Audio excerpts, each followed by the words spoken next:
Mutton ઢોકળી બનાવવા માટે રોટલી, મટન, સમારેલી ડુંગળી, સમારેલા નાના કે મોટા તમને જેમ યોગ્ય લાગે તેમ ટામેટાં, થોડા તેજપત્તા, લવિંગ મર્યા, આદુ લસણ મરચાંની પેસ્ટ, મરચું, ગરમ મસાલો, કોથમીર, ફુદીનો અને હળદર.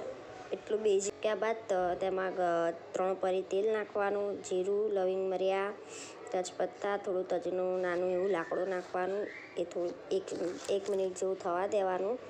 એના પછી ડુંગળી નાખવાની. ડુંગળી લાલ થાય ત્યાં સુધી બરાબર થવા દેવાની. ડુંગળી બરાબર શેકાઈ ગયા બાદ તેમાં ટામેટાં, પછી આદુ લસણ મરચાંની પેસ્ટ અને બેઝિક મસાલા જે આપણે નાખતા હોઈએ તે રીતે આપણે નાખી દેવાના. પછી એને મિક્સ કરવા માટે થવા દેવાનું. ત્યાં સુધી તેલ છૂટું પડે ત્યાં સુધી બરાબર શેકાઈ જવા દેવાનો. શેકાશે તો જ સારો સ્વાદ આવશે.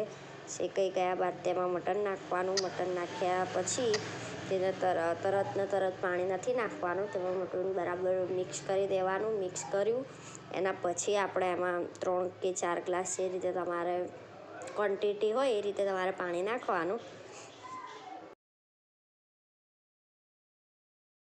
ઉકળવા માટેનો ટાઈમ આપવાનો. ઉકળી જાય એના બાદમાં જે રોટલીનો ભૂક્કો કર્યો હોય, ભાગી નાખી હોય, રોટલી અંદર નાખી દેવાની. પછી મસ્ત 15 મિનિટ માટે થવા દેવાનું. એ થઈ ગયા બાદ 15 મિનિટ થઈ ગયા બાદ એને સર્વ માટે રેડી થઈ જશે. લાસ્ટમાં જોવું છે કેવું લાગે છે તો વેઇટ, 2 મિનિટમાં બની જશે. જોઈ લો બનીને રેડી છે. ખાઈને પીને મજા કરો. આવી જ નવી રેસીપી જોવા માટે મારી ચેનલને સબસ્ક્રાઈબ કરો.